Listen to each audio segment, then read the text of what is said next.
Fast we know it. Yeah. Come experience as we know it. Here we go, ladies and gentlemen.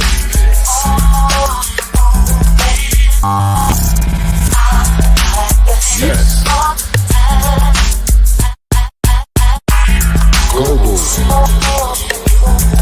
Empire Entertainment Media. You are not ready. And if you are, step back. It's going down. Global Empire ENT Media is now live. Are you ready?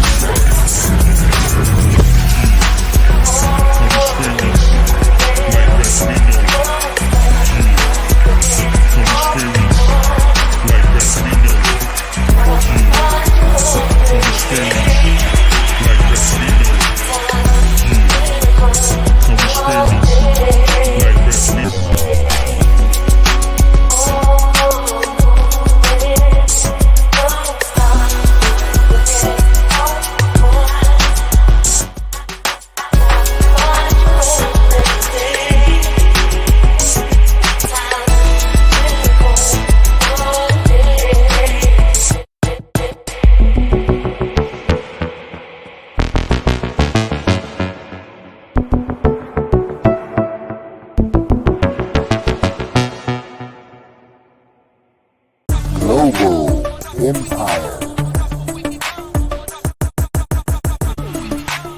Entertainment live stream. Welcome to the show. Yes, we are live and we're ready. Prepare for the greatest live stream available.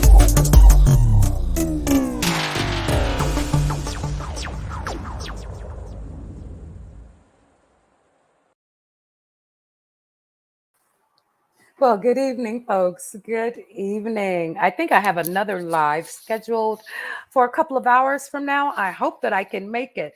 But a lot of people, they say, who were some of um, your biggest supporters, or who are those that you looked up to in the music industry? Well, when I started doing investigations and then I got into the music industry and later on the magazine arena, I met someone just by happenstance. His name is Meshack Blaq of Chronic Magazine. Well, I told him, I said, oh my God. I said, are you the Meshack Blaq? And he said, yes, ma'am, I am. I said, no, no, no. He said, yes, ma'am, it's me. I said, I want to interview you. I want to know what it's like to edit magazines. And you were on the scene like when hip hop originated. You are a living legend. And of course, such a gracious young man. We call him Uncle Black still around the world. Well, he said yes. And I was so honored and pleased that he did. So, this is a very old interview, you guys. Let's hear about Tupac, about Biggie, about Eminem, and so many others. Are you ready? Let's go, y'all.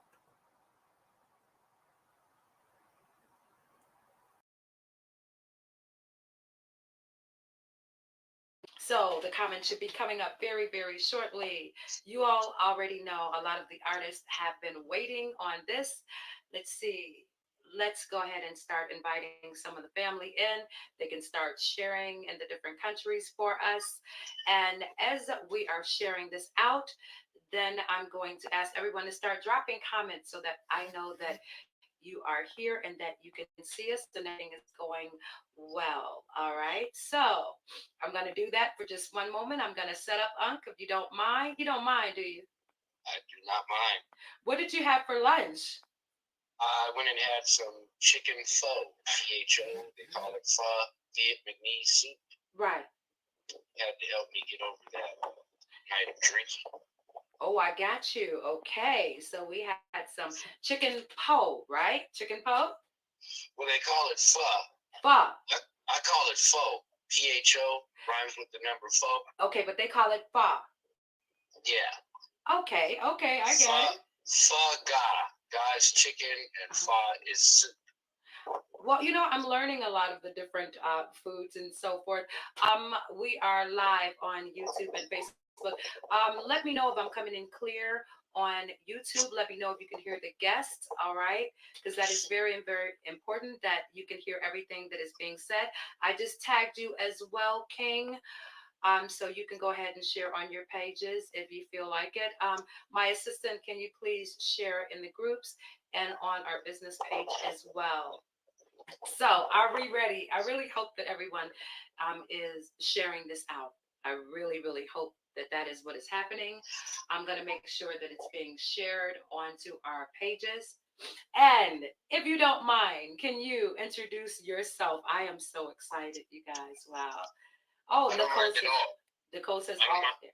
go ahead. I don't mind at all. In the world of hip hop and of YouTube, I'm known as Meshack Blaq, the publishing editor of Chronic Magazine, a hip hop and music free publication that ran from approximately 1993 to 2006. And in that period of time, I got to meet, greet, interview, travel, tour with the majority of hip hop artists who were relevant in the late 80s all the way to the early 2000s. So that's my claim to fame on YouTube. Everyone knows me as Uncle Black, Black Entertainment, and Black Nation Station. So those are my current platforms. And then on Instagram locally, I'm known as Lucky Knight, the king of all enhanced baked goods in Los Angeles. Got it. Got it. We have so much to talk about. Man, I'm like so ecstatic. I'm like a little kid in a candy store. Like, man, I'm gonna tell you what's so funny, Uncle Black.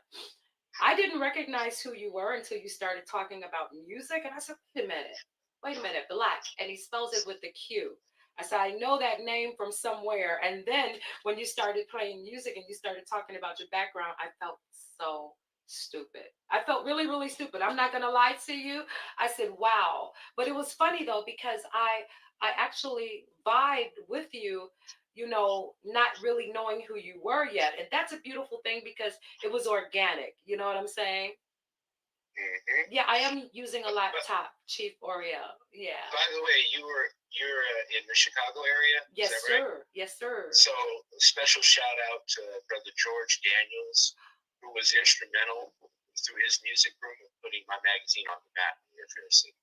George Daniels, The Shy, salute, putting Chronic Magazine on the map. Man, okay, so I got to treat you like everybody else. You know what I'm saying? Because everybody is royalty in the global family. So tell me this. Let's go way back, all right? When did you fall in love with music? And how did that occur? I was in 8th grade in what they used to call junior high. Mm-hmm. And every night after I would do my homework, I would be allowed to listen to AM radio for a couple of hours. This was in, it had to be 1979, because there was a song out called Rapper's Delight that became a big #1 hit. And I committed one night to writing out all 3 verses from Wonder Mike, Big Bang Hank, and the other guy, I forget his name. But anyway, I wrote it all the way out, and I went and showed it to my mother, and she looked at it and said, if you can commit to writing all this out and memorizing it, you should be able to write out the preamble to the Constitution and the Gettysburg Address. That's when it began. That's when it began. Got it. And over the years in the early 80s, while I was in college, you had groups like Houdini, Run DMC, the Fat Boys, movies like Beat Street, Crush Groove, Oh, Raging. yeah. Oh, and yeah. I was just into it. Yeah. And during college, this is how it began. During college, there was a white gentleman who had a punk rock magazine, and he was able to go to all the parties and hang out with all the artists. And my mentor at the time said to me, he's like, you know, you love hip hop, you love reggae. Why don't you start your own magazine, and you can be the cool guy that gets all the passes to the parties and the concerts. True. And that's what I did. I pretty much never took an English class or a writing class. It was the love for the music that literally sent me to the record companies with articles that I wrote in a local magazine. And they opened the doors wide and started giving me music and giving me tickets and saying, well, can you interview these up and coming artists? And that was my gateway into the industry. Wow. And how old were you when that happened? I was 22, 23 years old. Now, okay. I can only imagine a 22, 23-year-old that is now in the music arena that has access to all of the artists. How can I put it delicately? Wow. Can you imagine being able to interview the legends and being in their presence? And okay, let me ask you this. I'm assuming that you had a lot of women back in that day. I mean, you know, being the man of Chronic Magazine. Am I right? Actually, I was married, and I had a son. So, you know, to be honest with you, I was bored with college, and I didn't want to keep hustling with a family, if you know what I mean. Yeah. And so I just saw this as a means to an end to be gainfully employed, but to, instead of take a job, create a job for myself and others. And so at the time, I wasn't really, you know, like having a bunch of girlfriends or nothing. I was trying to, quote unquote, do the right thing. The funniest thing is, when I first started, this is a true story. I wanted to put down the whole weed thing at the time. Myself, my wife, and my son we had adopted the Rasta reggae culture, so we all had natty dreads, and it was stereotypical that, you know, if you had dreads, you smoked a lot of weed, and I did. But I tried to put the weed thing down to do the straight and narrow with hip hop, and this one interview of a 17-year-old rapper at the time known as Nas came to LA, and he had a press day, and he absolutely refused to do any interviews unless somebody brought him some weed. So these people in New York at Columbia Records were calling me. The PR firm was calling me from LA. They're like, look, do us a favor. Just go pick up some weed and bring it to this guy. Otherwise, he's not going to talk to the press. And I cursed them out both. And I was like, what makes you think that just because I have dreads, I'm going to bring this guy some weed? Yeah. And I'm like, please, he won't do it. He's going to be huge. We'll give you an advertisement if you just go get him a dime bag. Wow. This is Nas. NAS Nas. Yeah, and so once we showed up and he, you know, puffed a little bit and loosened up, we immediately became friends, and we're still friends to this day, based off of that initial meeting between us. After that dime bag. See, I've been doing things all wrong. I need to know what the vices are for the celebrities. So, you know, well, I can't really afford more than a dime bag. Maybe a nickel bag. Okay, I will bring a nickel bag. Well, I have to have my what is that card first? I have to have my medical card, so you know I won't get arrested. And then you see me, you know, in jail. The Phoenix has been arrested for transporting marijuana. Nah, I can't go out like that. Okay, so let's go to some of your very first interviews. Let's go back. How did you? This was a free publication, Chronic Magazine. Is that correct? Okay? Well, at first in 1992, it was known as No Sellout. You go back to 89 and 92. Okay. It was the Public Enemy KRS-One, Boogie Down Productions, conscious rap era. Yes, yes, I remember. And in the West Coast, we only had like Ice-T, King T, NWA, Toddy T, a lot of T's and a lot of Q's. Yeah. We had gangster rap. Mm-hmm. And so when I first started as a writer, I really wanted to be a rapper. But based on how I speak at the time and the climate, my style wasn't considered popular. Mm. I was more like a geek or a nerd Okay. in that area, right? You were a nerd. Wow. Go ahead. So I was able to meet up with Chuck D from Public Enemy and KRS-One, and they pulled me to the side and said, "Look, man, it would be easier for you to cooperate with these artists Mm-hmm. who have budgets and a limited amount of signings per year at these record companies than to try to compete with them. Mm-hmm. You won't make it; they'll eat you alive."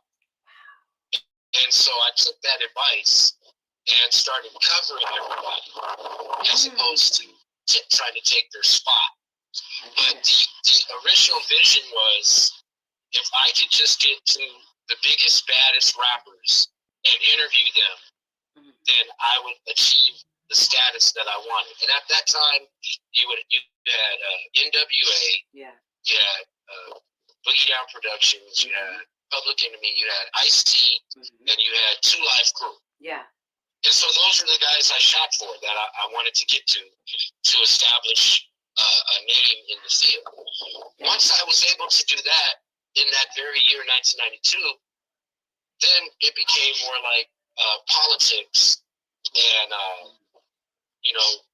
working with the labels to help the up-and-coming artists versus the marquee artists. I see. And at that time, no one knew that hip-hop would become the global powerhouse that it is today. Yeah. So I never looked at it like these guys are big stars. I looked at it like we're all struggling to get to a certain point. Right. And I did my part to help them get there. Wow. Now let me ask you this. Who were some of your because there's a list. I saw the covers of the Chronic magazine, and I could not believe some of the names that I saw. Name one that really blew you away. The name and why they blew you away as you were interviewing. Well, it was Ice Cube because he actually gave me. Well, let's go back. Okay. Before I was established, in LA, the circles of hip hop were very, very small. Mm-hmm. So once you were let in, everybody would let you in based off of who you dealt with previous. Mm-hmm. Ice-T was the first rapper to literally invite me in his home and welcome me there because he had a studio. He had a big house in the Hollywood Hills, and underneath the house he had the studio. And he's like, you can come here anytime you want. We're here 24 hours a day. Just come down to the studio door and knock. Wow. And so from that association, he opened the doors to the other artists like Chuck D and KRS-One. But it was Ice Cube who gave me my first official break as a cover story for maybe the second or third issue of Chronic. And at the time, he was doing the movie Higher Learning. I remember that, yeah. Mm-hmm. And so he had just established himself as a solo artist the year before with America's Most Wanted. He worked with Chuck D and the Bomb Squad, who produced all of Public Enemy's albums. And so because Chuck D was able to vouch for me and Ice-T vouched for me, he brought me to his office on the press day. He let me go first, gave me an exclusive cover story, and the rest, as they say, is history. No. Okay. To bring it full circle, yeah, he was there for the very last issue of Chronic, where he took me on tour to New York City with West Side Connection for their album Terrorist Threats. So it went full circle with Ice Cube. Wow. It's like I'm talking to you and I feel your vibe. It's sort of like they're just people. But to the outside world or to the industry, they're not just people. They are icons. They're larger than life. Let me ask you, is it true that you interviewed Biggie? Yeah, I interviewed Biggie. Also hung with Biggie on multiple occasions. Biggie was the type of person that no matter where we were, if we ran into each other, we were going to party and go from there together. Um, which Biggie story you want? You want the one how we met, or you want the night that he was murdered? The night that he was murdered. I really want to hear that story. Yeah. Okay, so let's go a year before he was murdered. I was in New York City, and I was doing it was 1995. Yeah, I was doing a money making tour of the country. I started in San Francisco, then I went down to Atlanta, and then from Atlanta I went to New York. It was supposed to be called the Four Corners of Hip Hop: LA, the Bay, Atlanta, and New York City. And so while I was in New York City, taking meetings and going to different shows and concerts, there was a Faith Evans show at the Palladium. This show is noteworthy because I was out there with some girls, and by this time I had divorced my wife. So I was out there with some girls from the city, and we were out in front of the Palladium trying to finagle our way in. And I'm standing on the corner with my back turned to the street, and I hear this honking horn and screaming my name, Meshack, Meshack, Meshack Blaq. It was Little C's from the Junior Mafia. And he says, come on, get in the car. Biggie's up there. We're going together. Let's go. So I left the girls, got in the car, go around the corner, and Big is there at the back entrance. And we're standing there at the car smoking weed, and I'm like, yo, man, I know it's kind of messed up right now, what you're going through with Tupac, but we still peoples, right? He's like, of course, man, peoples is peoples. I ain't tripping off of that. It's just industry shit. No one knew that it would escalate to what it became eventually. So I say, okay, Big, I'll be right back. Let me tell these girls goodbye. And by the time I got back, they had already went in. And so I'm standing out there like, damn, I should have just left the girls where they were. They would have understood. Later on that night, when I'm back at the hotel, I turn on the news, and Biggie's getting arrested for swinging a baseball bat at some autograph seekers. That was the last time I saw Big until the night that he was taken away from us. So fast forward a year later, I had given Big my number that night, and I said, when you get to LA, give me a call. I got you. You know, we'll do what we always do, which is smoke good weed, hang out, tell jokes, and just party. Right. So it was the night of the Soul Train Awards where he was there and got booed. Now, this is a few months after Tupac had been murdered in Las Vegas. So the people in LA were not feeling his presence. I get a call. Now, I'm at the awards, but when I get there, he had just left. So we kept missing each other. I get home, and on the answer machine was his voice saying, well, where you at? But he didn't leave a number. So I'm at the Soul Train Awards. I run into a publicist. He gives me a pass to this vibe party thrown by Quincy Jones and his daughter the next night at the Peterson Museum. So my partner and I go there. We only have one pass, but fortunately I knew the managing editor of Vibe. She gets us in, and while we're finagling our way in one door, Big and Puff and Little C's and the entourage are going in the other door. They see me, wave to me once I get inside the party, which pretty much had everybody in the industry back then at this one party. It seemed like the perfect night. So I didn't know that Big had he was recovering from an auto accident where his leg was broken. So he's sitting at this table with like 50 bottles of Dom Perignon. You have Puffy there, you have Russell Simmons with a young Kimura, you have Carmen Electra, you have Genuine, you have Ed Lover, you have the Brat. Everybody's coming up giving Big hugs and pounds. He sits me down next to him and says, you got any of that good stuff? I'm like, come on now, what's Meshack Blaq without the crime? So we proceed to roll a blunt and sit there and smoke. And now while we're smoking the blunt, fire marshals come in and say the party's over. It's overcrowded. You guys are touching on these $1 million cars, and these white folks say you got to go. So everybody's leaving, and because Big had the broken leg, and he's recovering from. He's walking out really slow, so we're all walking out together, and I'm right next to him because we're passing the blunt back and forth. Well, at that one moment where you see the last picture of Biggie and Puffy smiling, I'm literally standing behind Big's back, crouched down, hitting the blunt, laughing because I didn't want to be in the picture. So now we're going down the escalator. A lot of people in LA are not happy that he's there, giving him mean looks. I'm with them. They're screaming out, check out the remix for Hypnotized, because they must have played that song about 7 times in a row, which is another reason the people in LA were not happy. You know, he's coming out, debuting his album is going to go #1, Life After Death. They're screaming out, don't forget the remix, don't forget the remix. So we get downstairs, we're outside, right in front of the Peterson. Their SUV is pulled up. He's standing outside. He opens the door. He's blasting Going Back to Cali, which was his second single off the album. It's not released yet. And people are pouring out of the venue. And we're just standing there, what we call parking lot pimping. I give him my number again. He gives me his information where he was staying at what's now called the W Hotel in Westwood. At that time, it was called the Westwood Marquee.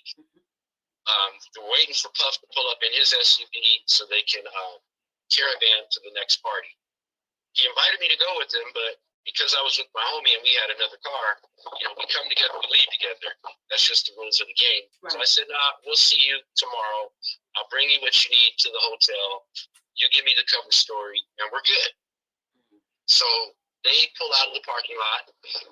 My partner and I are still standing at the door, hollering at honeys after honeys after honeys. And in the background, you know, they turn out the parking lot and they get to the corner, and we hear the sound of gunshots, and people come running back in the parking lot.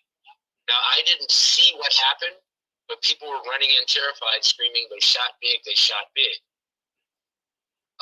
In LA, hearing gunshots is not out of the ordinary at a big-ass party with a lot of black people. Yeah. However, hearing them in that area, which is like 3 or 4 blocks from Beverly Hills, is not normal. When that happened, when you heard the gunshots, did something in your spirit say that's Biggie? No, honestly, we paid it no mind, because if they're shooting out on the street, that's not in the parking lot.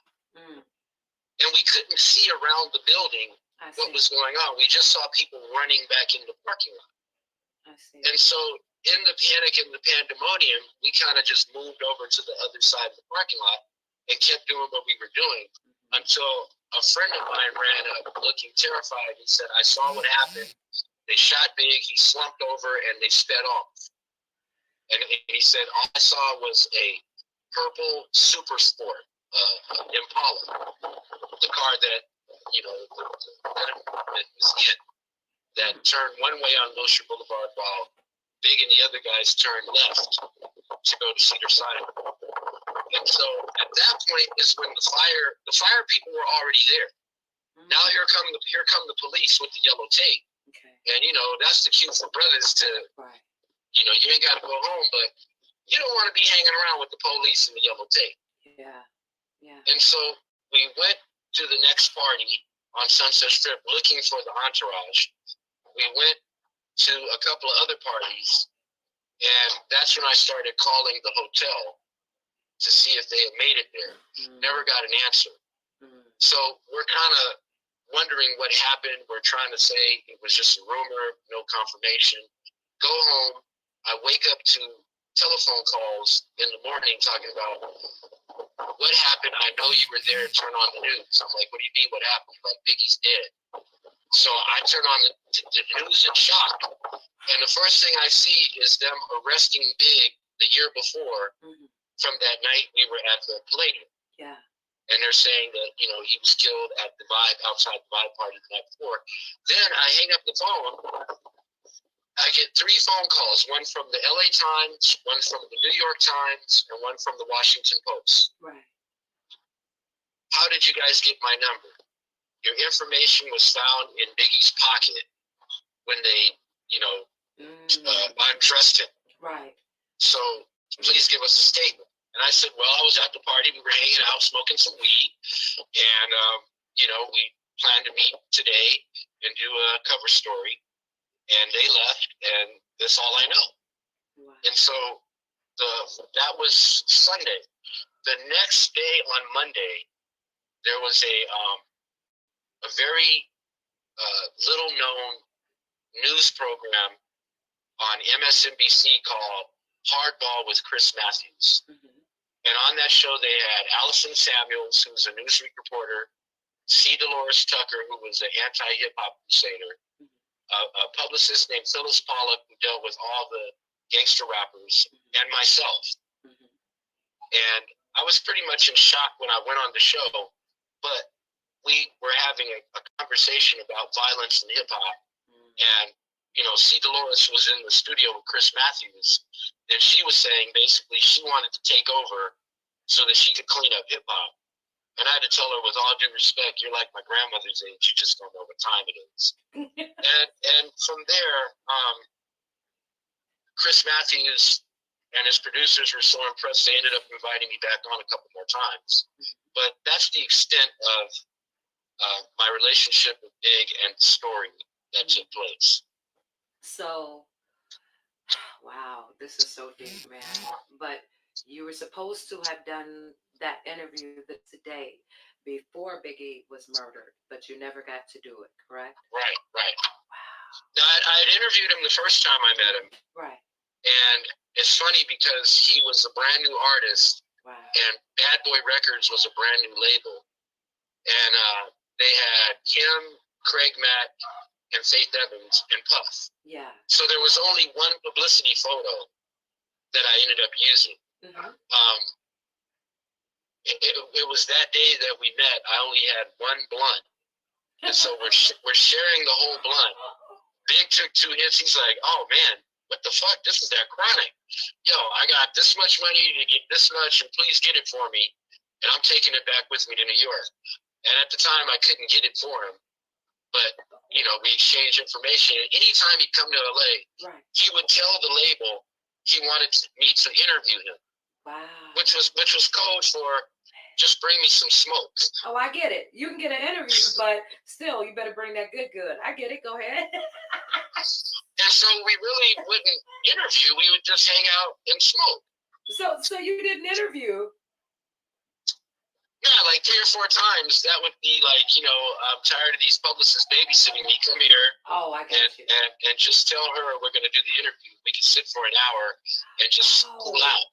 Like, on the rooftop of Arista Records. On the rooftop of Arista Records, you were getting high with Biggie. Okay, I'm done.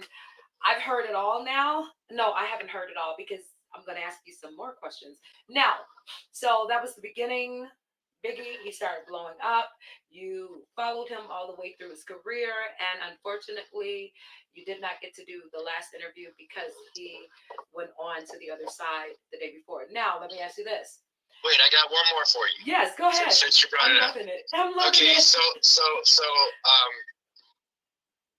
a few months after I met him, there was this thing called Summer Jam in LA. All the big radio stations have a Summer Jam. Yeah. And so he was one of the headline artists. Mm-hmm. And I'm there because of Eazy-E, who was like my #1 business advertiser. Wait, slow down. You said Eazy-E was your business advertiser?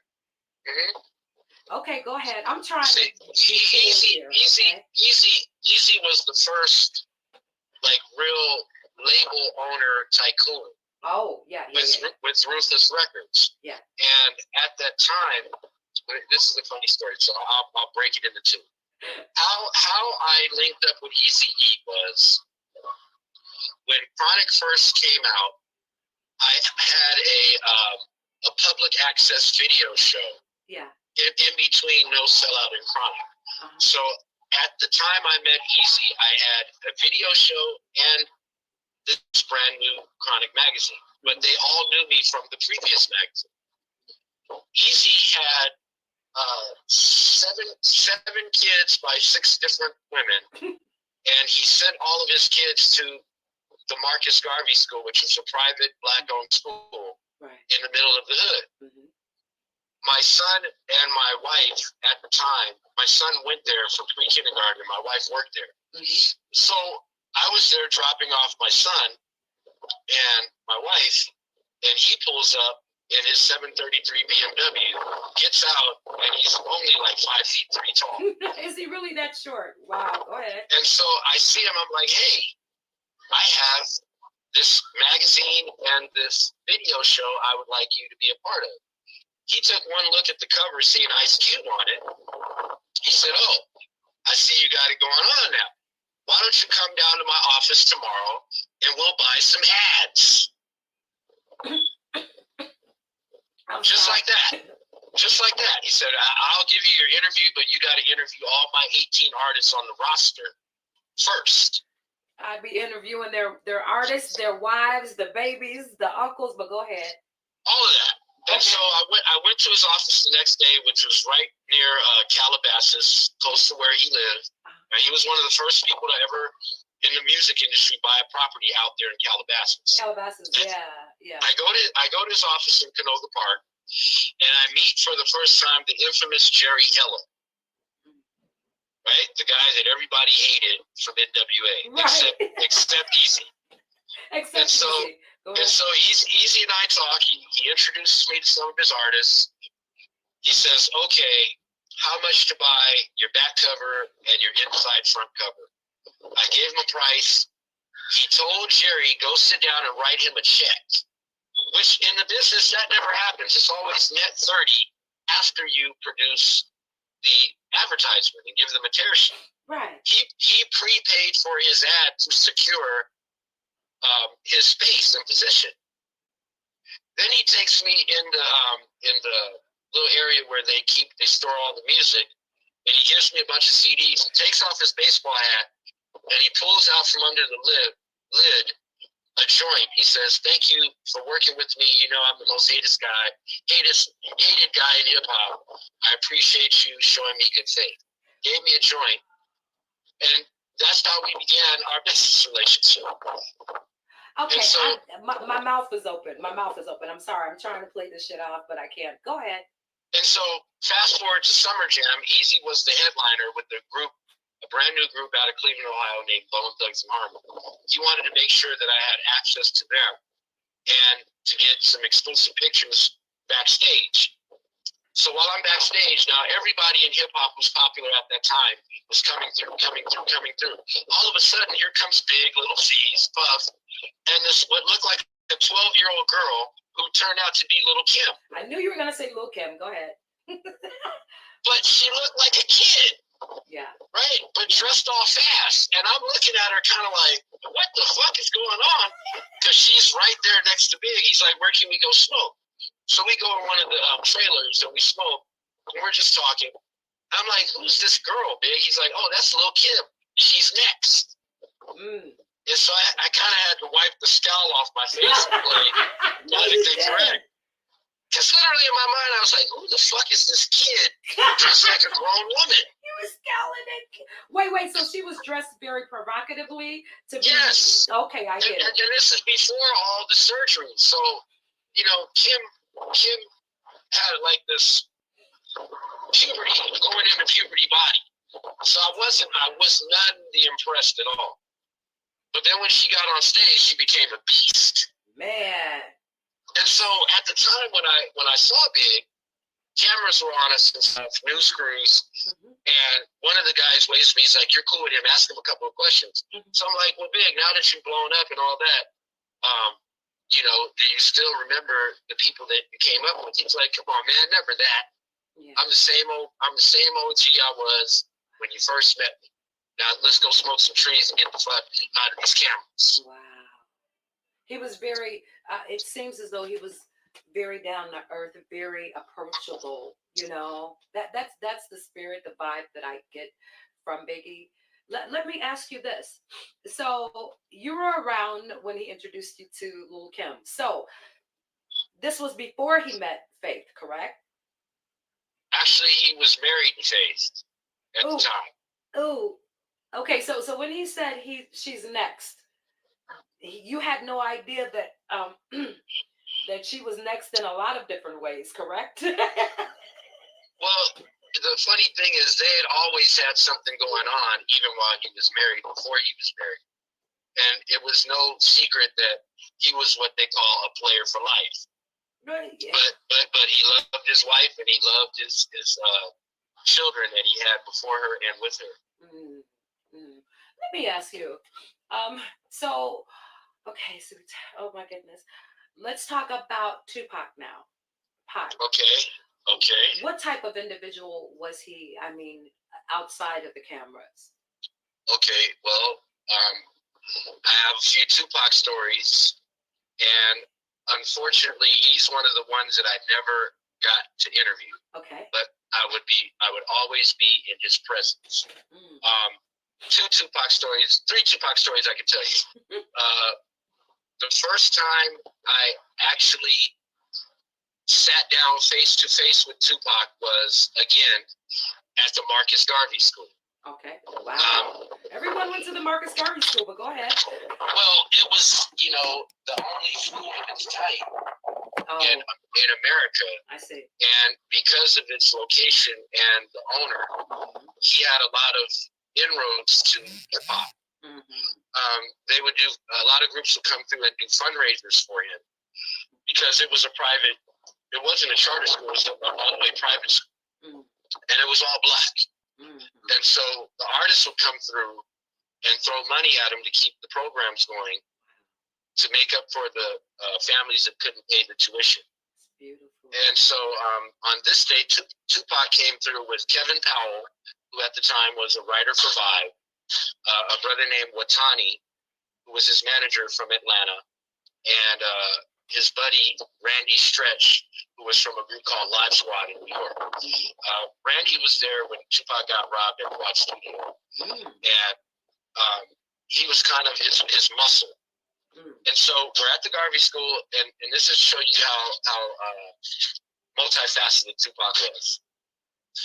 He came and he did a tour of the school. He went to the different classrooms. He greeted all the children, and he was really, really a loving individual towards young people. And literally, he was moved to tears when he saw the type of education they were getting. And he pleaded with the owner. He's like, please, let me come through. We'll rock the parking lot. We'll do shows in LA. I'll give you all the money. Just please keep this going and help us develop something like this in Atlanta. At the same time, there were some local camera crews of young black people. He didn't want to deal with no big media. He wanted all black, up-and-coming magazines and video shows.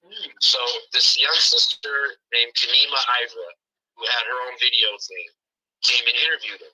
He flipped from, showing love and damn near crying over these kids to he turned into that Tupac that we all know. When he got on that camera, he's like, what we need to do is start getting these gun clubs together, like Malcolm said, and Ella Baker and Ida B. Wells, and really start going to the range and getting our ammunition up and get ready for the revolution. And then when he got off that interview, all the teachers came in and did a roundtable discussion with him.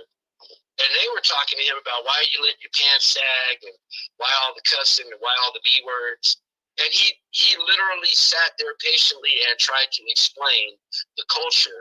And then he said, okay, let me go ahead and play my new video. The single's not out yet. And it's called Keep Your Head Up.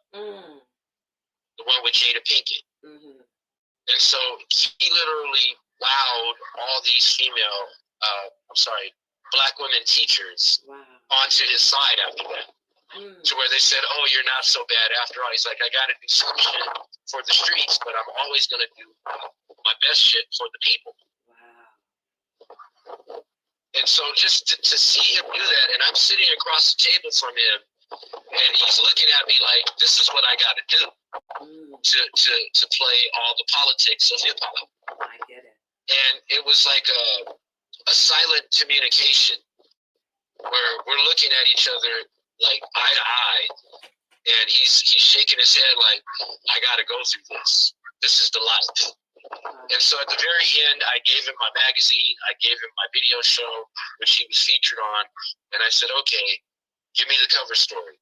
Now, we must have went through 6 or 7 different occasions where we scheduled an interview, but something would always come up, like a case or a family member in trouble. Cases Always a will do case. that. Yeah. Mhm. Or one time we were in a club called Jamaica House, which was known for bringing hip hop and reggae together. And there was a shootout in the club. Wow.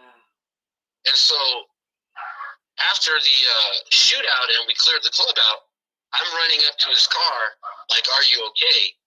And fortunately for me, I'm very recognizable because at the time I had long dreads. Right. And he rolls down the window. He's like, nigga, are you fucking crazy? He had in his lap a loaded gun. Oh my God. You brought it up to the damn window. He's like, motherfucker, a nigga just got shot. Do you want to be next? Ooh, And I'm like, I'm sorry. He's like, nigga, I'm just fucking with you. Let's hook up for the interview tomorrow. Oh that my type God. of thing. Are you serious? And then the very last time I saw Tupac was like a week or 2 before he was murdered in Las Vegas. I'm driving down the street on Sunset Boulevard. I stop at a red light, and up pulls next to me a bin scoop, and it's him driving by himself. Whoa. And we look at each other and wave, and then he speeds off into traffic. And he was driving himself. By himself, in a brand new, like, little small Mercedes-Benz coupe with all the bells and whistles. Wow. And the girl that was with me was like, oh my God, we were just talking about him. Wow. Wow. So you could never catch up to him because he was always on Pac. That's what I call it, on Pac. That's what I'm gonna call it, on Pac now. Let me ask you about the beef, East Coast, West Coast. What was your take on that during that time? Do you think that it was manufactured, or do you think that there was merit to it? I think that Tupac took it too far because, see, you have the Tupac before he went to prison and then the Tupac after he came out of prison with 2 different Tupacs. The Tupac before he went to prison was a lot more compassionate. The one that I met at Marcus Garvey's school. I see. He was more humane. The Tupac after he came out of prison was bitter and was very hostile towards anything and anybody that he thought was against him. And of course, you know, death row and that energy put a battery in his back to make him more of a character than the humane person that he was. So I feel like it was one-sided. Big and Puff, as far as I know, had nothing to do with him getting robbed or shot, but he felt like they were complicit or knew something about it and always held that against them.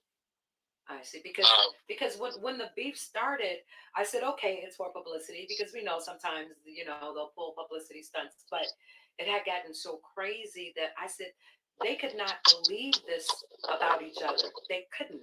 Like, why are they not sitting down and talking as men outside of, you know, their reps and so forth? Just, you know, chop it up. Like, look, this is what I heard. Is this shit true? Is this shit true? I always thought that something, if they had just met up by themselves, that things would have ended different. I don't know. But, you know, everything, I guess, is meant to happen for a reason. I don't know. Well, when you ask me, was it manufactured? I would have to say the media, the hip-hop media, is largely responsible for fanning the flames and turning it from an individual thing to a bi-coastal thing. There's one part where Vibe magazine printed an issue with one cover of Suge and Pac, and then the other cover was with Big and Puff. Right. And they put East Coast, West Coast on there. And that's what cemented it. Because at the time, a lot of artists, where I would travel to both coasts and down south, would always say to me, why is the media doing this and creating a beef that doesn't exist? That does not exist. It's going to get dangerous. And it wasn't until Tupac was murdered, which again had absolutely nothing to do with Bad Boy, Big, or Puff. It had to do with some gang-related shit over a chain that, you know, again, the media tried to spin these conspiracy theories that, you know, Puff and them put a hit on Tupac. I don't believe it. I never did. And so once Tupac was murdered, it created a climate of hostility in LA towards East Coast artists, namely Big at the top of the list. And so when he came here to do the Soul Train Awards and go to the Vibe Party, a lot of people were telling them at the time, don't do this. But Puff was very headstrong about it. Yeah. I think it was Puff's birthday or something. Or no, somebody's birthday was around that time. And that's what brought him out. So, I mean, it's tragic that it happened. And hopefully, you know, since that time, a generation later, the culture has learned to be a little more tolerant of what is propaganda, what is manufactured beef to make record sales versus what's real out here in these streets and what's true to life itself. Because you can't get a life back once it's taken. And to think about who's spinning the narratives. You know, I think our artists now are a little bit more intelligent now. You know, they can see behind the bullshit. Let me ask you this. Eminem. Did you interview Eminem? I interviewed Eminem. I would say the greatest night of my professional life was going on the Up in Smoke tour in Hartford, Connecticut. Both Interscope Records and Priority Records combined to send me and my photographer from LA to New York City and then drive from New York City in one of those big limo vans. Got me, my photographer, and two publicists, one from Priority, one from Interscope, basically telling them that the record companies told them, no matter what, do not let Meshack fuck this up. We're spending a lot of money for this to happen. So we get to the concert. I'm backstage with everybody. Right. And in that night, I interviewed Ice Cube, Dr. Dre, Eminem, and Snoop Dogg, all in one night for 4 different covers. So basically, they sent me there to get. I need a drink. I need some wine. Go ahead.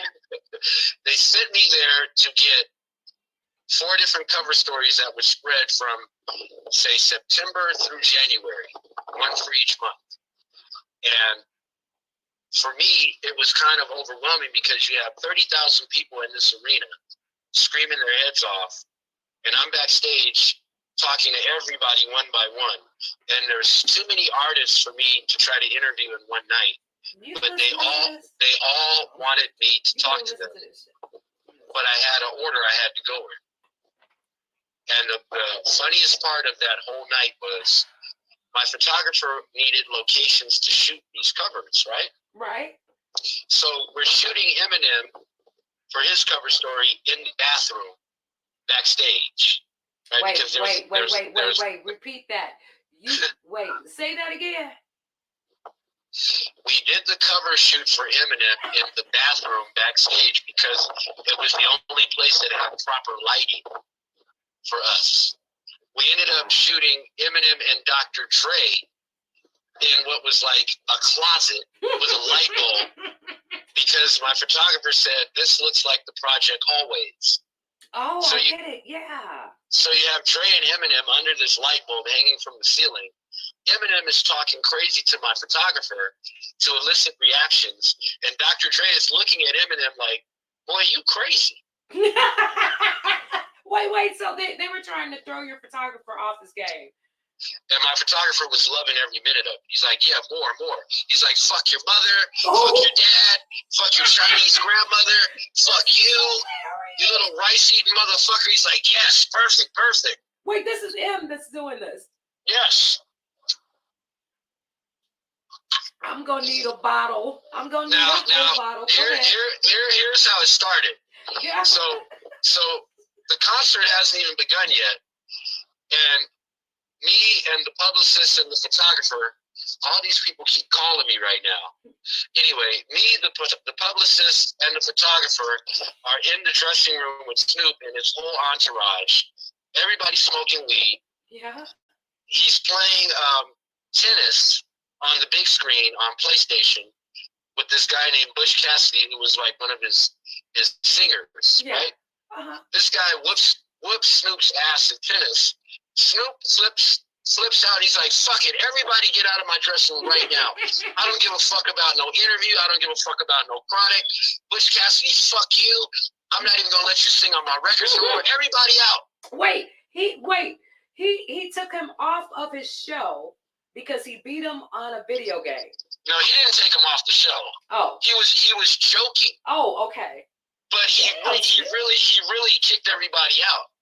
And so right at the end, while I'm getting ready to leave, I'm like, yo, Snoop, I'm sorry about that, whatever. He's like, man, I ain't tripping off of that. I just need to let these motherfuckers know sometimes just leave me the fuck alone. You right. good. He's like, come back after you finish all your interviews and I'll give you your exclusive. Wait, okay, because we jumped from Eminem, now we're on Snoop. Well, I was supposed to start with Snoop. Oh, okay, got it. Until he slipped out. And this goes to show you how patient you have to be with these artists. Oh. He waited till the whole arena was empty. And it was just us and the entourage in the dressing room. Wow. And he finally gave me my 20 minutes. So you had a whole 20 minutes? Yeah, after waiting. See, the name of my book, if I ever write it, about my life in the entertainment industry is going to be called Hurry Up and Wait. Because the record companies will send you somewhere for 2 or 3 days. Yeah. And then it might be 2 or 3 in the morning when they say, okay, you get your 20 to 30 minutes. Let's go. That's where I would have a problem. Because I would show up, you know my mouth. I would show up and say, looky here, let me explain how this here gonna go. Look, I got things to do. I gotta eat. I gotta do my hair. I ain't got time for y'all and your egos. So we gonna get this done. Is it done? Is it gonna get done? Is it not gonna get done? If it don't get done, that's fine. It won't get done, and you won't be invited back. That's fine. That's fine. No, y'all know I'm messing around. Shit, I wish I was playing. The actual. Now that's the Phoenix that would be saying that in her head. You would get away with it though, because you're really beautiful and you're tall. So they're gonna look at you and laugh and smile, and they might give you your way at first, but they're gonna make you wait. Okay. But that's the Phoenix talking, But the real reporter would say, okay, sir, whenever you're ready, I'm just like everyone else out here. You can have whatever you like. You can have whatever you like. And then when I get them in front of me, like, hey, let me tell you something. I'm from Chi-Town. We don't play that. Okay? I messed up my whole day. I'm supposed to be out there shopping on Rodeo. Come in. Now, that will get you a ticket back. They'll be like, bring her back. Oh, really? The Rodeo? Like her. Because see, what I learned from hip-hop is the more real you are, the more they respect you. See, I told you. My advantage was always that I came bearing gifts. Oh. And so it got me, it took me to the front of the line where the artists were so appreciative of what I had to offer them. It gave them the peace of mind to deal with all the other quote unquote mainstream white publications after me. So what you do, this is your advice, because I was asking advice. So your advice would be come bearing gifts, do your homework, find out what their vices are. If they like Moet, if they like, a dime bag. I'm not going over a dime bag. So once that's over with, that's just over with. We about to do damn interview. The hell with all that other bullshit. But yeah, so that's your advice. Be real, come bearing gifts, be authentic, and don't take no shit. And have your 21 questions ready before you enter the door. See, to have all that lead time, for me was like, okay, let's take this time to find out what to really talk with them about. So I would usually take 5 of my own questions, 5 questions from my photographer, 5 questions from the publicists themselves, because they know better than anybody how many questions have been asked over and over versus what type of questions that they would want to get answered and the audience would want to hear. And then I would randomly ask people, in my circle, just random people like my mother and my father. Right. Like, for example, I told my father, I'm going to go interview Snoop. And this is like I interviewed Snoop like 3 different times. So this time when I was going to interview Snoop, it was right after he stopped smoking weed. You remember that publicity stunt where he said, I'm not smoking weed no more. So my dad told me to ask him, well, why did you stop smoking weed? Because everything about your whole career is attached to a joint. Right, exactly. Like, you're the Bob Marley of rap. What the fuck happened? Did you see God? Did you hear a voice? Yes. Do you have cancer? What the fuck is wrong? So what the fuck is wrong with you? So I would get my questions from people like that. Right. And, sometimes fans, and put them all on the list. And usually I would ask them in no specific order, knowing that if I asked the question open-ended in a proper way, it would always lead to touching on another topic of another question that I have. And then, of course, after those set questions, you have freestyle questions, something that he says that might spark your interest to go in another direction, but then know how to bring it back to the general conversation. I got you. So let them have free reign, but steer them in the right direction, or else they'll go anywhere with the interview. Correct? And know how to reel them in. Oh, I know how to reel them in. Trust that. Like, look at here. Did I say I wanted to talk about that? See, that's my problem. Is I'm too damn real. Like, because growing up in the industry, I see people as people. Like, once I meet them, it's like the shock wears off. It's like, wait a minute. He didn't even wash his hair. He's just a regular old person. Like when I met Mobile Moore, like, that was always my dream. And then when I met her, I'm like, okay, well, she's just Melba. And then she opened her mouth to sing, and I lost my damn mind. But I realized that our artists, the legends, the icons, they are people, but with extraordinary gifts. You know what I'm saying? And that's why you can't get stuck like a deer with headlights. You know what I'm saying? Because there were a few times in the beginning when I would meet certain artists and my eyes would just bug out, like I had seen a devil or something. And they're like, what is wrong with you? I'm like, nothing, sir. I'm okay, sir. And then like, look, honey, look, you have to get over this shit if you want to interview people. And then they're like, and someone told me, I forget who it was. No, it was a big YouTuber. And I was on a show with him, and he said, just be yourself. Stop being so politically correct and say what's on your damn mind. And I'm like, okay, the hell with it. Okay, look, this nigga here, this is what I really want to talk about. He's like, oh, you see? So now we see the real Phoenix, but I'll never forget that because I took that with me. That happened just a few months ago. Okay, let me ask you something else. Wait, hold on. No, I gotta add this to the Snoop story. The last time I interviewed him, right? Mm-hmm. So we show up. He's doing a TV show out here in LA called The Doghouse that was on MTV, and we had to wait for him in the trailer. So we're in the trailer, and one thing about Snoop is he always would order Roscoe's Chicken and Waffles. Even if he was on the road, he would have a chef come to prepare that for him and his whole crew. Wow. So we're in the trailer, and we're eating, and my photographer ends up taking the last little corner of mac and cheese out the tray. Don't mess with nobody's mac and cheese. And Snoop walks in to trailer, Mm-hmm. and he says, "I'm hungry." Mm-hmm. He says, "What the fuck?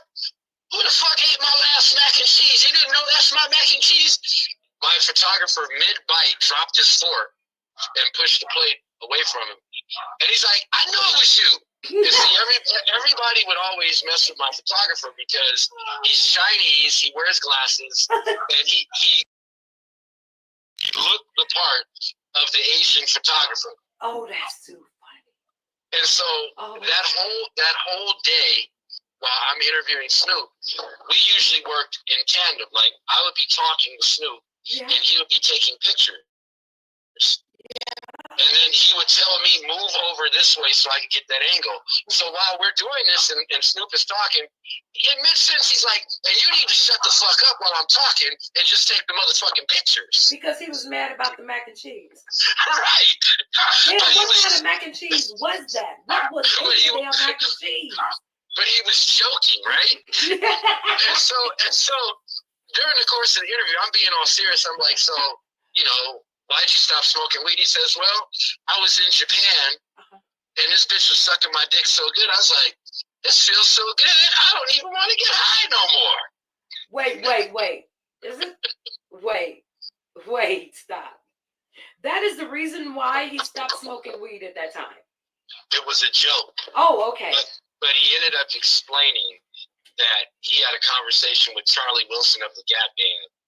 And Charlie explained how much time that, drugs and alcohol take off of your life that you cannot spend with your children. And you can't get that time back once it's gone. Which inspired him to start his whole football league. That was and, getting scholarships to send kids to college. But basically, that was how he would interact off, behind the scenes, off the camera. A lot of these artists are comedians. They just never did stand up. Right. It's like when you meet them, you don't know if they're really, telling a joke or if they're serious. Right. And so the final joke was, he says, "Now all this talk about weed, my memory's real good since I don't smoke no more." And he says, "But you the chronic, I know you brought me some."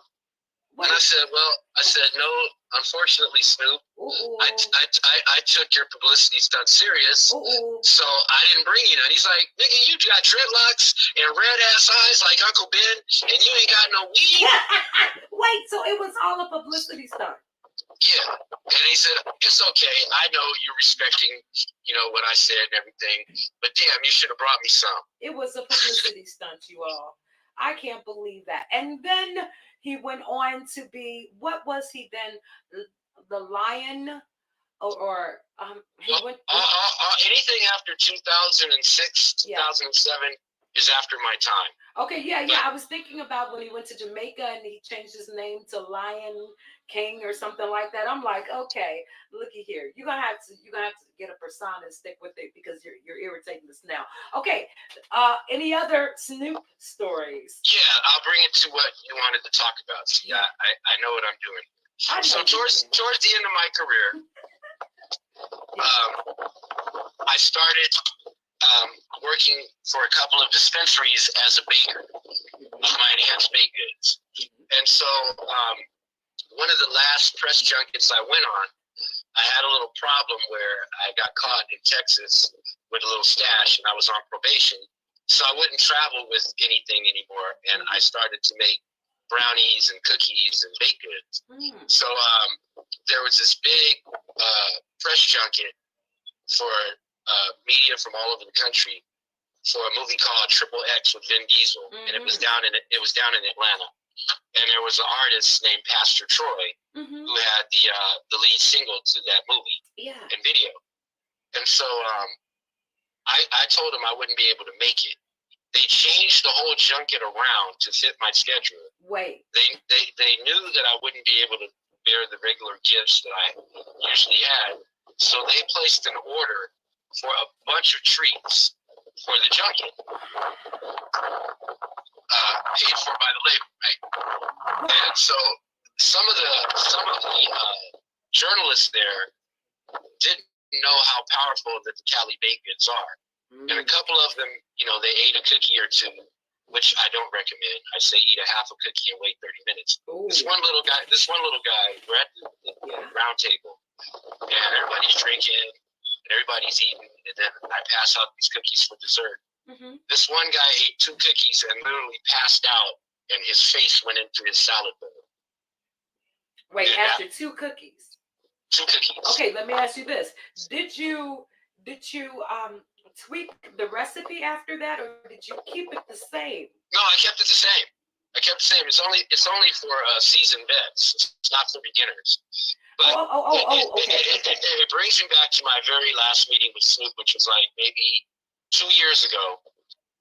YouTube gave him his own series called Westfest TV, Finding Nemo or Nemo Hose or whatever. Nemo Hose. the Snoop Show. Yeah.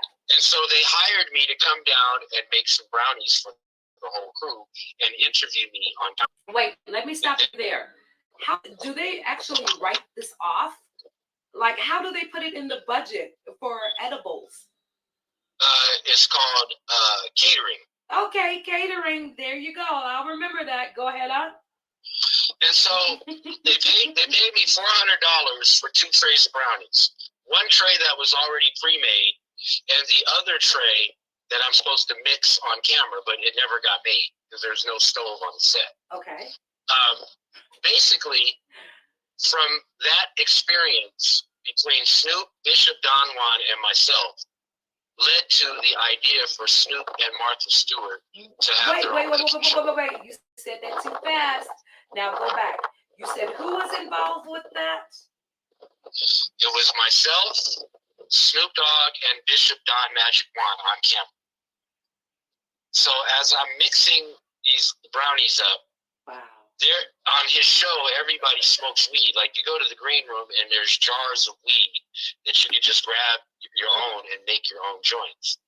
But as we all know, Snoop smokes the best of the best. So, you know, the era that I came up in the 80s and 90s is no comparison to these 2010 strength of marijuana. Right. So what ended up happening was Snoop was like, "You're going too fast. Slow down. Hit this weed." And I'm like, y'all trying to get me high. And he's laughing. And so, okay, I'm going to get you. Now, I'm mixing and smoking. Every time I pass the joint, here comes another joint. And if you ever get caught with 2 joints in your hand, they're going to clown you. Okay. So I'm like, how is it y'all want me to mix these brownies? And you keep passing me weed. Right. And they're like, if you don't hit it, you can't hang with us. Ooh. Okay. So now I'm like, okay, and I'm super high. I'm like, that's enough. Let's bring out the brownies that are made. Right. Everybody on the set ate some brownies except for guess who? Who? Snoop. Why? And you know what he said? Why? What did he say? He said, "I don't fuck with edibles because they make me feel like I'm losing control. And I think I'm going to die." Are you serious? I would have never thought to hear that come out of Snoop's mouth. Never. I thought, see, you just assumed shit. We just assumed that Snoop was eating edibles and crunchies and all kind of shit. And see, you never know. Wow. That's a shocker. So what I was saying is from that idea, I suggested, you know, Snoop, you're so cool, you could have a show about cooking with Martha Stewart. And then within a few months, they have a show. The power of suggestion is strong in Hollywood. They just don't like to pay the people with the great ideas. Yeah, all you got to do is plant the seed, and then they'll just remember that it was their seed. Like, you know what? I should do a cooking show. But let me ask you this: why did you say Martha Stewart? Why did you suggest her? Because it's like you have to suggest somebody that's totally not relevant to that genre as a joke. It's sort of like I tell people when I would do interviews, okay, I'm going to be the Black Peter Jennings. I'm going to be the Black Tom Brokaw. I'm going to be the Black Dan Rather. I'm going to be the Black Brian Gumble. I get it. I get it. I get it. I get it. So it's sort of like it's a publicity stunt, but it works Hmm. because if you think about it, she is, she's a legend in the culinary department, and everybody wants to know where he's going to put the weed and whatever. I always thought that he'd have like some CBD oil and he'd be in the background like putting it in all her dishes when she wasn't watching. Well, Martha Stewart has a long history being down with hip hop. Yeah. She's done many MTV awards. I remember she was up there with Busta Rhymes one time talking about when she cooks up her tasty beats. Mm. Then Martha's she did some federal time for lying to the security exchange about inside trading. She wants us now. She wants us now. She and Snoop have that in common. They're ex-cons. They're ex-cons. Look, I bet they were talking about what. So now, what was you able to make? Like, did you put it on like this? Did you put it on the light bulb? What did you? Oh, no, Snoop. I actually did it like this. Man, this is hilarious. Oh my God. So we've talked about Biggie. We've talked about Pac. We've talked about Eminem. We've talked about Snoop. Who haven't we talked about yet? Well, let's talk about who I never interviewed. It's only a handful of people. Sure, go ahead. Now, I've met all these people, but I never interviewed them officially. Gotcha. Let's see. Top 3 people I never interviewed. Will Smith. Yeah. You met Will? I met Will when he was doing Fresh Prince because I worked on A Different World. This is the story. Wait. So hold on. Is that where I know Pinkett. you from? Is A Different World? I was the in-house dread. You were on the frigging... I knew you because when I did my research and I started looking at pictures and photographs, I said, wait a minute. I've seen him on the series you were actually on. For 4 years. I knew it. I think I'm going crazy sometimes. Really I knew Jada before she got with Will. She's so cool. Go ahead. Matter of fact, it was Jada that introduced me to Tupac. Wow. Wait. Okay.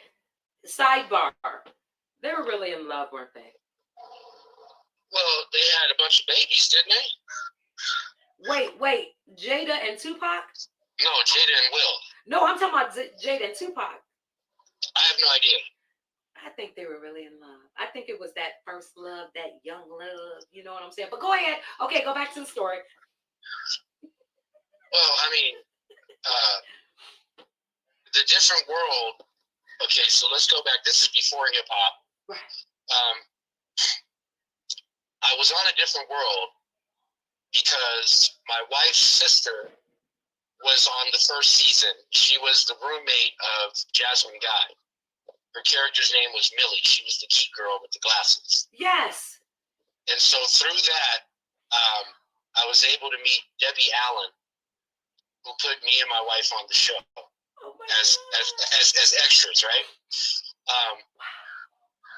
But what ended up happening was I wanted more than just to be an extra, so I would study the script writers. And I wanted to present my own scripts for the series. So I was always, while they were not filming, siding up to the writers. One writer who became an actual actor is named Orlando Jones. The guy with the glasses, the comedian. And I would always pay close attention to him because he was the jokester on set. And so I would always wonder, how do you get in to this, small group of writers? Right. And the way that it works is you have to have legal representation to present your story for the protection of the industry. I see. And I never took that step. I just went ahead and started my own publication as a way to work my way into the industry. Right. So while I was on A Different World, I started publishing No Sellout. And I showed it to the actors on the show. Cree Summer became a good friend of mine. I love Cree. Yeah. And it was her who suggested to Jada to let Tupac see my magazine so I could interview him. I see. Got it. So basically it's a trickle down effect. You open the door in one arena and that opens more doors. I get it. So were you able to write for a different world or no? No, no. I ended up the show disbanded, Hmm. and I continued to write. And then during the year 1992, I put out 6 issues of No Sellout, and this magazine was like a really glossy cover, professionally done, very expensive. We were trying to charge for it, and I was like, you know what? This doesn't make any sense. We're putting these magazines out in these stores like Tower Records and the Warehouse, which were big chain music stores at the time. Yeah. And at the end of the month, we would get returns. So they only would pay for what they sold, and you get the rest back. Right. And I'm like, this is wasting paper. Yeah. So once the riots happened in LA, the rebellion of '92, Yeah. and then the election of Bill Clinton, we lost funding for the magazine, and the advertisement wouldn't pay for it. I see. And so I stopped for a year. I regrouped. I did the video show, public access cable. And finally, a year later, the people at the record companies were like, you know what? Your show is cool, but where's your magazine? We will buy advertisement if you put that magazine back out. So I changed the name to Chronic. Right. And I embraced the fact that I'm a dreadlock Rasta and everybody thinks I have weed. So let me use that and exploit that to my advantage and bring it to the interviews. And that way the artists will loosen up and I can get the truth out of them. Let them tell their stories uninterrupted, unedited, raw and uncut, and present their voice to the world, as opposed to trying to make it all about the writer and the narrative. Let me allow the artist to tell their own story in their own words. And so that got me the advantage of anytime publicity interviews would come up and my name was on the list, the artist and the manager would say, oh, that guy, put him at the top, get him first. Got it. So they had the junket. They already knew in each city who they were going to allow to interview. But because your name was out there, I mean, I can imagine with the covers that you had, automatically you would go at the top, especially if it's a melanated, black artist. They say, okay, no, put him at the top. I get that. Let me ask you this. And this is where we're going now as well. We've already talked about the legend. He is a legend in the business. Okay, I needed. The other 2 people I'll just say top 3 I never interviewed. Will Smith. Yeah. LL Cool J. And Queen Latifah. Oh man. Okay, so you met them. So tell me about meeting them. Well, I met LL. One weekend I was staying at the W Hotel in Westwood, the same one Biggie stayed at. Right. And this is cool because when the record companies would send me on trips, it was always on their dime. But what I did was I would sign up for every type of rewards program. And when they'd ask me where I wanted to stay, I would usually stay at Starwood Hotels, which is the Westin, the Sheraton, the W, and the St. Regis.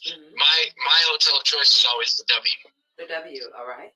And so this one day, my son and my girlfriend at the time were there for a weekend on bonus points. And we had a big suite. We're coming down the elevator, and I'm getting my upgrade, and up walks LL to the counter. And my son is like, that's LL Cool J. Yeah, I want a picture with him. Right. And so we took a picture with LL, and when I looked at the picture, I'm like, he looks like he's wearing makeup. Well, he was there for a press junket for one of the movies he did with Jada Pinkett and Cedric the Entertainer. I forget the movie. Right. But it was one where like a family member died and they were all going to the funeral. And so I just take a picture with him. And, I had met LL at the very beginning of his career when he was still like, I'm bad, I'm bad. Radio. I'm bad, yeah. Now he's just A-list Hollywood actor. So he's not the same LL. But to my son, he was the hero LL. That was my experience with him. My experience with Queen Latifah goes back to that summer jam where I met Biggie. And I would always run into her and give her magazines. And this time when I gave her magazines, she's like, "Oh my God, I've been looking for you." I still have. Queen Latifah was looking for you. Yeah, she's like, "I've been looking for you. I have the same magazine you gave me the last time in my bathroom." Wow. And so we take a picture. She hugs me. She holds up the magazine. She's like, "I'm looking forward to when we get to do our interview."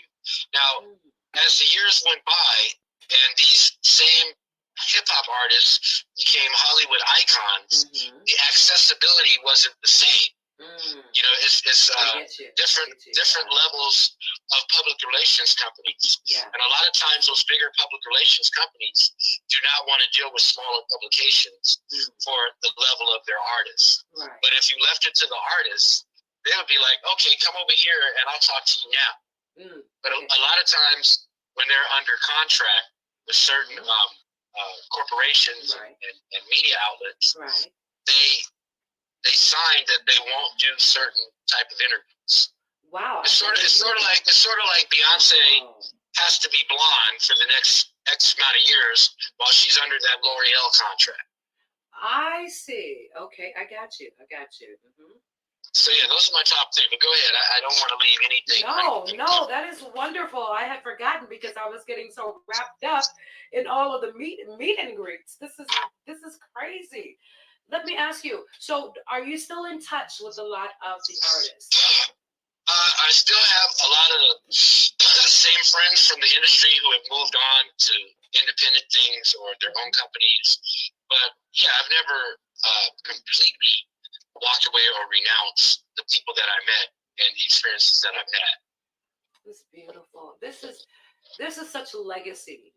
You know, not only about music, but about meeting our people that are gone on, you know, getting a little bit behind the scenes look at them, you know, their characters, their humor and so forth.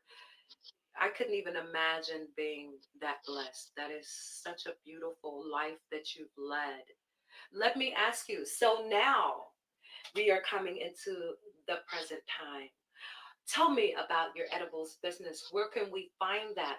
And then we'll go into the effects that the business has or the products has on certain people and illnesses. So what is the name of the company?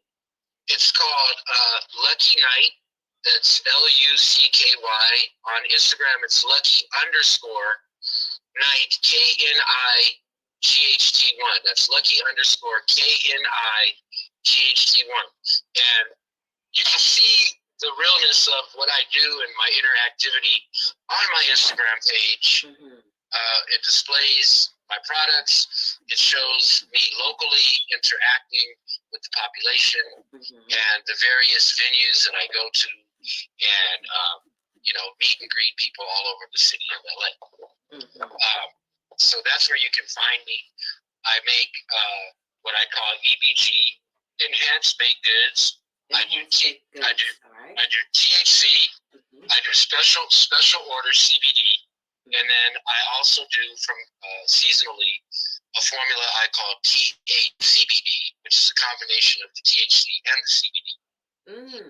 THC is the product that they call psychoactive or mind altering. It makes you feel high.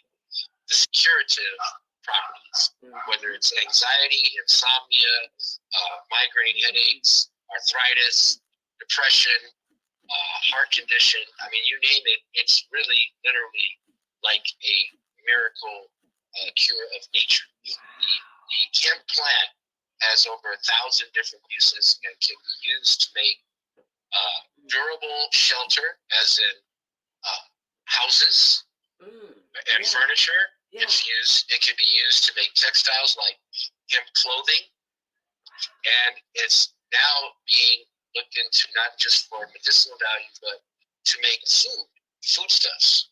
Wow. Even it is known to, in certain combinations, make a type of fuel that can run automotive and machinery. The hemp plant. Yes. I can tell you this. It's the cousin of the marijuana plant. I tried on a coat once, right? And I did not know when someone let me put it on. They said, "How does it feel?" I said, "This feels heavenly." I think it was shearling on the inside, something like that. But they said that's a hemp coat. I said, "What are you talking about? A hemp coat?" It was from what country? I, I'm thinking Germany, somewhere around there. But it was they made coats and clothing out of the hemp plant. I have never seen anything like it in my life. And when I looked inside of the pocket, it actually said, what it was made of, the fibers and so forth. I said, I've never seen this before. Let me ask you this. Why is there such a stigma when it comes to marijuana and CBD? Well, the marijuana stigma started almost 100 years ago with the jazz industry, which is like the hip hop of its time. Yeah. And also Mexican laborers used it, to deal with all the heavy labor they were doing as a form of relaxation. So I think it was 1935, 36, 37, where the government created its first drug czar against marijuana. And at the time, the lobbyist under DuPont, big chemical company, was starting to make Tupperware, plastics. And so that was the first wave of outlawing the hemp plant so that industry could take over that spot. But the propaganda used was movies like Reefer Madness or Marijuana, the Scourge of the Earth. And it would show how white people of means would smoke this local demon weed and lose their minds and start killing people or committing suicide. And they wanted to stop the jazz movement, so they targeted jazz artists, saying that they were the ones promoting it. I don't know if many people know this, but Louis Armstrong was considered the Bob Marley Snoop Dogg of his time. Louis Armstrong. Yes, wow. He called weed muggles, and if you didn't smoke weed, you couldn't be a part of his band. Wow! What? Louis Armstrong? Yes. I'm learning so much. Wow. Go ahead. And so because of his popularity and that type of music, those artists, Cab Calloway did a song called The Reefer. They were targeted as, across the board, don't deal with jazz because they're going to tell your kids to smoke weed. So that's where the stigma began. And categorizing marijuana as, a narcotic as dangerous as cocaine or heroin. I was wondering when this, because I knew that it had to come from somewhere, because it is organic. It comes from the earth. We all know that a lot of different cultures, they use it for medicinal purposes. And then all of a sudden it was stigmatized, like, oh, you're smoking weed. Ooh. But at the beginning of this nation's founding, the first president, George Washington, was a hemp farmer. Wait, say that again? George Washington was a hemp farmer. That was his business. Okay, my mouth was open. My mouth was open on that one. And during colonial times, hemp was considered a form of legal tender. You could take it and trade for goods. You know what? See, this is why I always say that our people perish for lack of wisdom. Go ahead.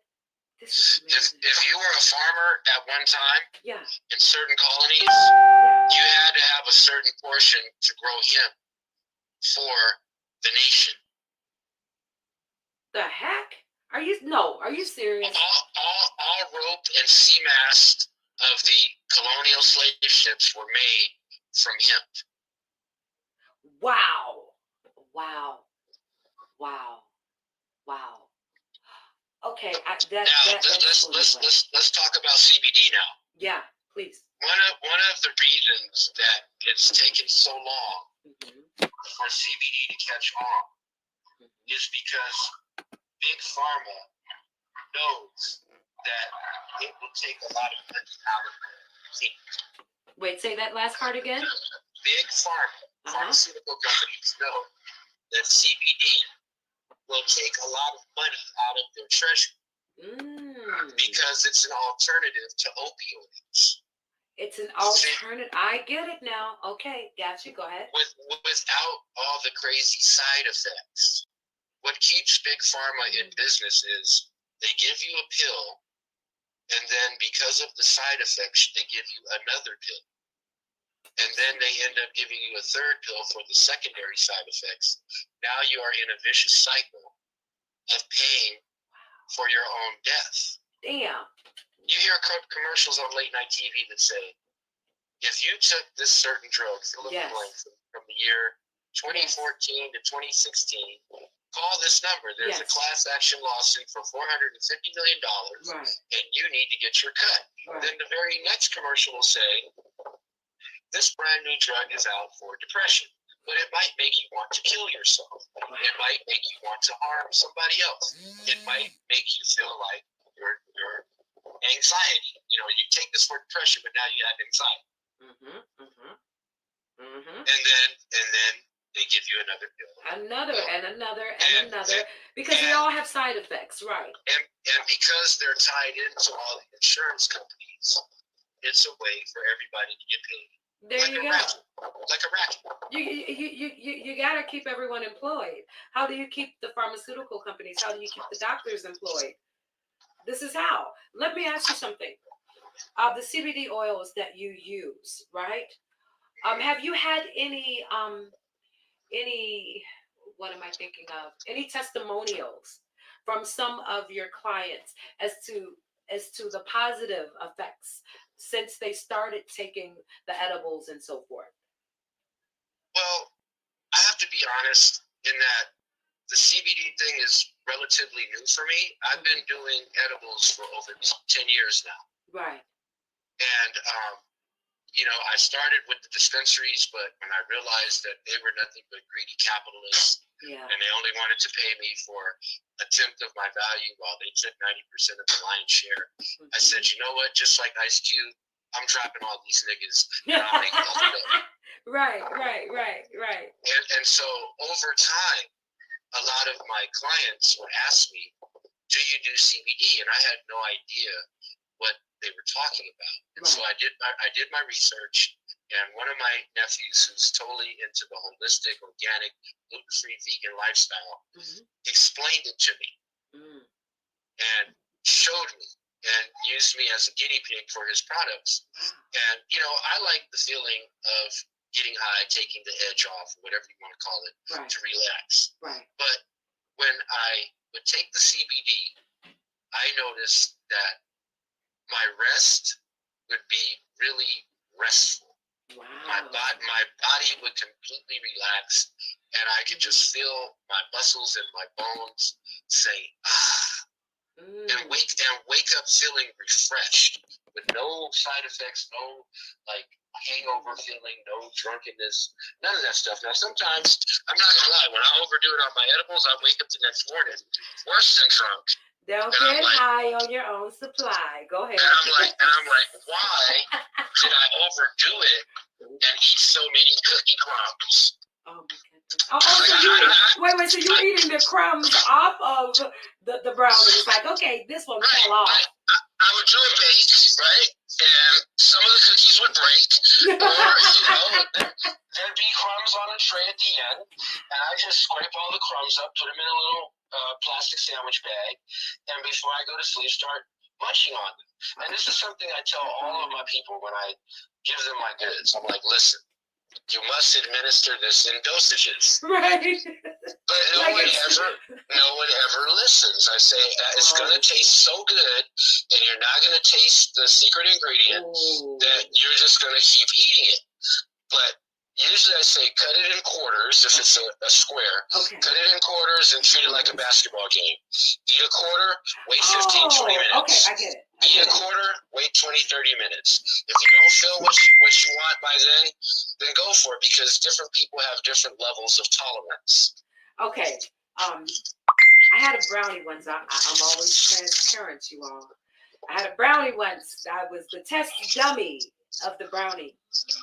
Now, you know, you could smell it outside. I was worried. I thought we were about to get, you know. But anyway, that's another story. But I ate it and it was beautiful. I said, "Oh my God, this is." I mean, it has a strange aftertaste, but I like this.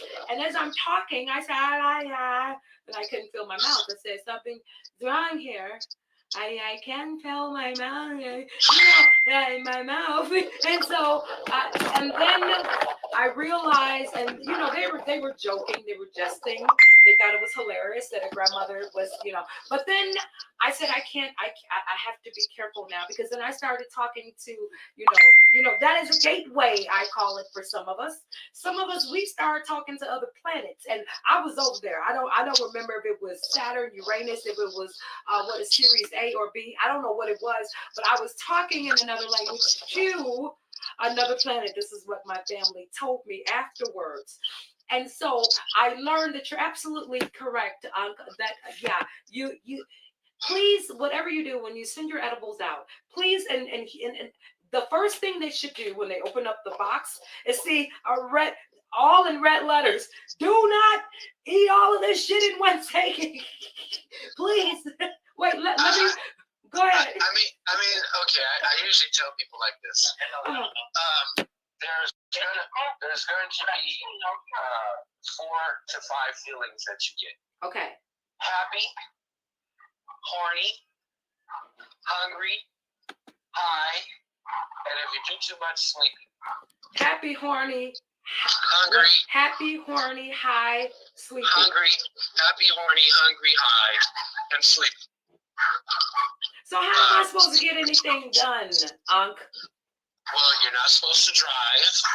Oh, thank you. PSA. You're not supposed to try to do anything that takes too much deep concentration. No, you can't focus. Okay, go ahead. Unless you're a creative. If you're an artist, okay, go ahead. Yeah, then sense. It's best to take before you go to sleep. It's one of the best. Listen, you're telling me to take this before I go to sleep. You already know I astral travel. You're going to send me way back to triple darkness. I don't want to go there again. I just want the planets close to me, okay? Actually, you might dream in Technicolor like the Wizard of Oz. Ooh, Technicolor. Well, usually, I don't do the Technicolor. Well, no, I'm lying. There was one planet. But anyway, that was when I did the edibles from another. Yeah, okay, so let me read some comments here. Larry Ross Jr.'s, these are YouTube. I'm sorry, Nicole Griscombe says, what did she say? She said, CBD helped me to quit smoking cigarettes. I love CBD. Patty, Patty Paradox, she says, Global Family TV and chat with a whole lot of hearts and all that good stuff. Larry Ross Jr. says, dope interview. Renee Lottie, the beautiful one herself, she says, very interesting. Thanks for sharing. And they're just showing you lots of love. Okay, so I know I have went on and on and on. We're going to have a part 2. Would you agree to a part 2 within the next month? No problem. Okay. Because we're going to get into the CBD oils and so forth, the healing effects and so forth. This mainly was for the artist. I wanted you to know what it's like in the industry, some of the things that you may run into, and of course, I wanted to speak to Uncle Blaq because he's just a beautiful, beautiful king. So, Uncle Blaq, what is your Cash App? What is your Cash App? We want to, I'm going to put it onto our pages and all of our.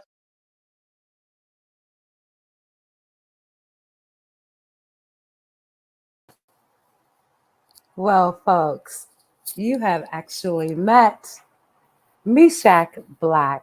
Meshack Blaq, one of the founders of Chronic Magazine.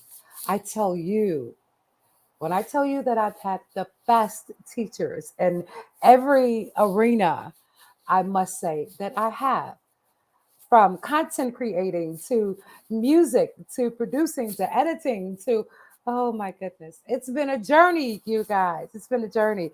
This actually went into our first or second edition of Global Fire magazine. A lot of people were not able to catch that edition. So what I am going to do is I'm going to start dropping a few previews of a lot of our first editions. We're going on 2 years now, you guys. I had to take a little hiatus because of my surgery, but I am back. But I just wanted to introduce you all to some of the beautiful people that have come through and that I have interviewed. Some of the interviews were not on YouTube, they were on other outlets. And so I had forgotten that. So I decided just to drop them everywhere. You will be seeing a lot more of the interviews that I've hidden until it was time, you guys. And now it is time. So, as always, be looking out for part two. I just thought about that. Yeah, I'll drop that soon too. So, peace, power, understanding, wisdom, and light. I love you all. And you already know how we're going to go out. Peace.